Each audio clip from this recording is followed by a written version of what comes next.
Hey everybody, it's Josh, and today I wanted to explain why I'm so confident that I have a very good case against Haverkamp Properties as far as a lawsuit.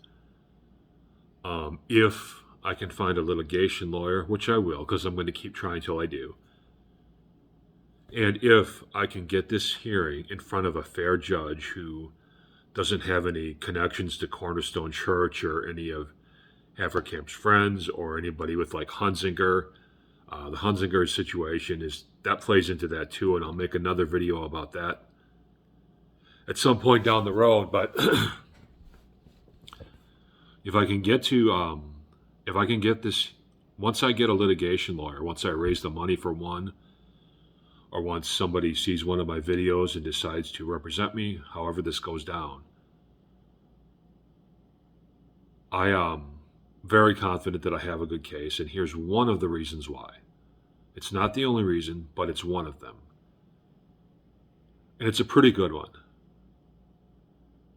Okay, so as I've stated in other videos, Haverkamp Properties, and Brooke Farmer, the assistant manager especially, has been harassing me, threatening to evict me, knocking my door, all this stuff for the last 10, 11 months, almost a year.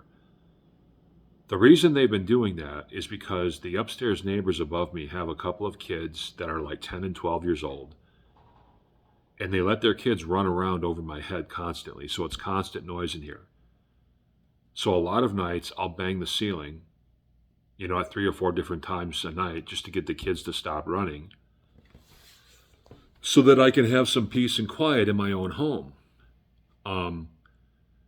Haverkamp and Brooke especially have been very adamant about the fact that they're not going to do anything about that family and those kids running around above me. And every time I do something to combat the noise, like I bang the ceiling, or I go upstairs and I knock their door, or I leave them a note asking them not to let their kids run in this building, Brooke threatens to evict me. She either puts a behavioral notice on my door, or she emails me, or she knocks my door or something. So anything I do to combat the noise in here is met with basically retaliation from Haverkamp Properties. They don't want me to be able to have a voice in here. They don't want me to be able to assert my right to peace and quiet in here. But here's where my confidence comes in. Haverkamp Properties, and especially Brooke Farmer, especially Brooke, are known for taking a very, very hands-off policy when it comes to tenant complaints. If you complain to Haverkamp about noise, and especially if you complain to Brooke about noise, she blows off your complaints almost every time. Generally, she'll give you some excuse like, well, I need audio evidence of, the loud music or whatever the noise is. So you provide audio evidence, and then she'll be like, well, I need video evidence. This audio isn't good enough, whatever. And then she'll eventually just tell you, well, you live in a building with other people, so you have to accept some noise, as if you're complaining about hearing someone's toilet flush or something. But either way, that's Haverkamp's usual method of operation, and that's Brooke's usual method of operation. Haverkamp has almost no history of even taking noise complaints seriously for the most part. And they have no history at all of going after people who fight back against the noise on their own. I don't know of any incident where somebody was making noise above somebody, and that person went upstairs to knock their door to ask them to calm the noise down, and Haverkamp punished them for it.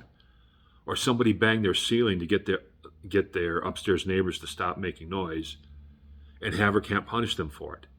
They don't do that. And especially Brooke. Brooke doesn't do that. Brooke doesn't want anything to do with anybody's complaints at all.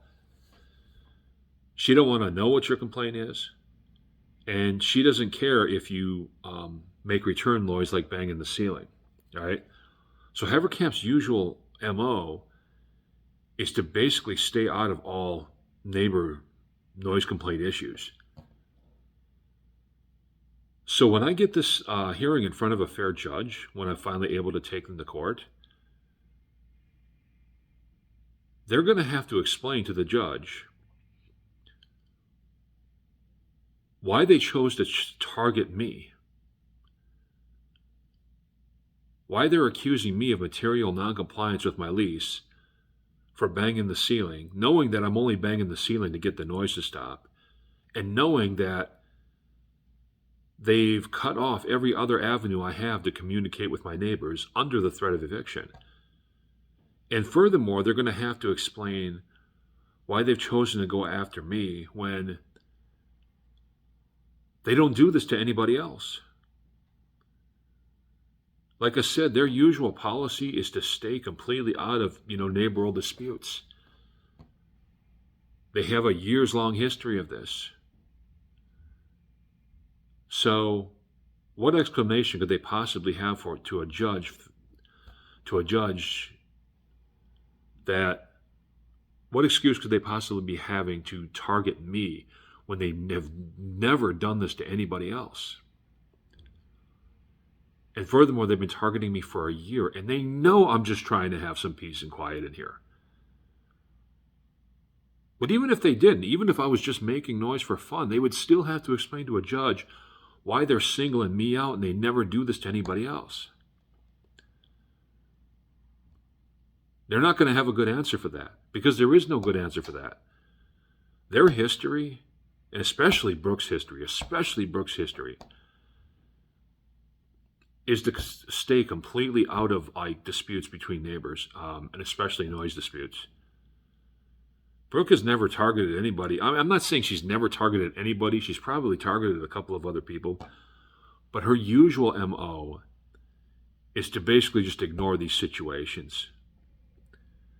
So Brooke and Haverkamp are not going to have a good explanation for why they chose to focus in on me, and why they chose not only to focus in on me when they don't do this with other tenants, but why they chose to focus in on me and target me and harass me for almost an entire year.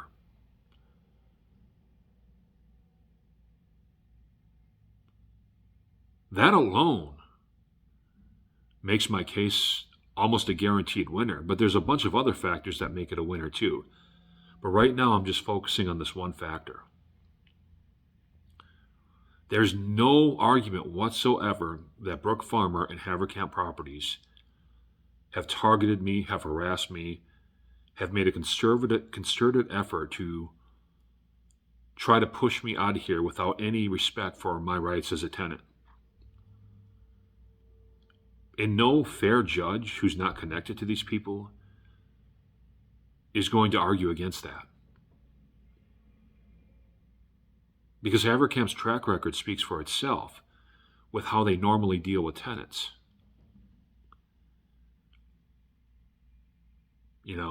Especially for me, I've been a quiet tenant my whole 7 years here.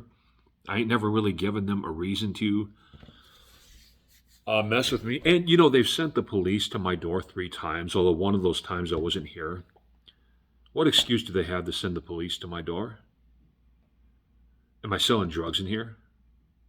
Do they think I'm committing domestic violence in here? Am I running around this complex sexually harassing women? There's no reason for them to send the cops to my door. It's just another intimidation tactic on top of all the harassment and intimidation tactics that they've used on me for the last year, because Brooke has some kind of fucking obsession with me.